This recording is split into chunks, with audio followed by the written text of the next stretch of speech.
Well, joining us now, Kapil Madan, the advocate of the Supreme Court. We are also joined by another leading advocate, Mohit Paul. Thank you both very much for being with us.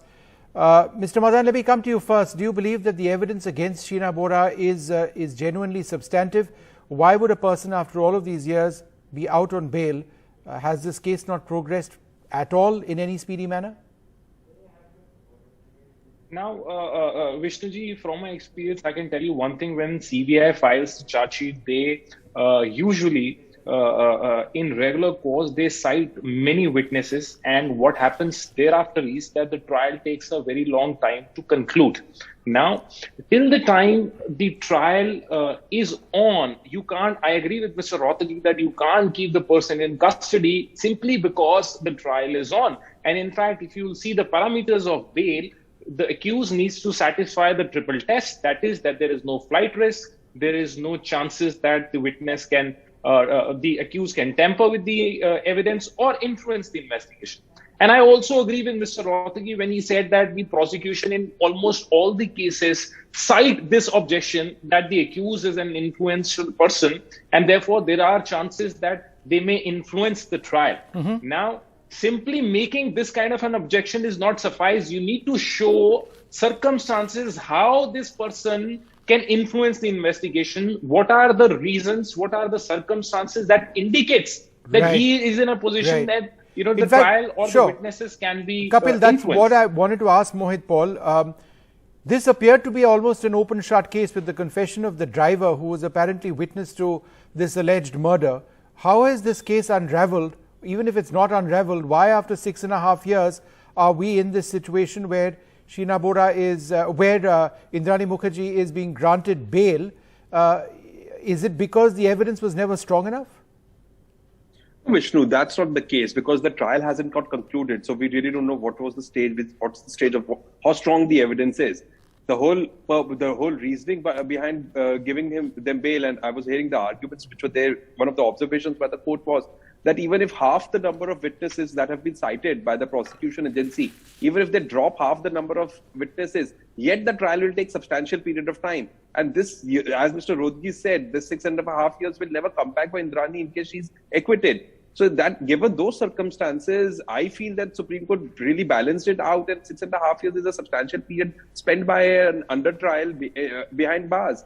And I hope that such kind of and what Mr. Rohtagi also said, that such kind of indulgence should be shown by lower courts as well, trial courts and high courts also, because we have enough number of under trials. Almost 70% of our jails are actually filled in with under trials. Most of them also don't have access to justice. So that's the reason why such orders by Supreme Court sends out a strong message and empowers the high courts and the trial courts. No, I take that point. I take that point. I just find it, it's almost bizarre that a case like this, again, which had the involvement of the CBI, which had very, senior investigators involved in this, where so much has been written, where evidence was apparently collected, and yet 6.5 years later, we are still in this stage.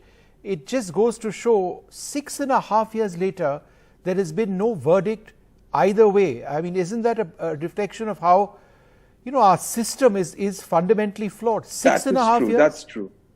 Yeah, that is true. And you'll be surprised, Vishnu, such cases actually go on for 10 years, 12 years as well. There were instances where such cases go on for 15 years.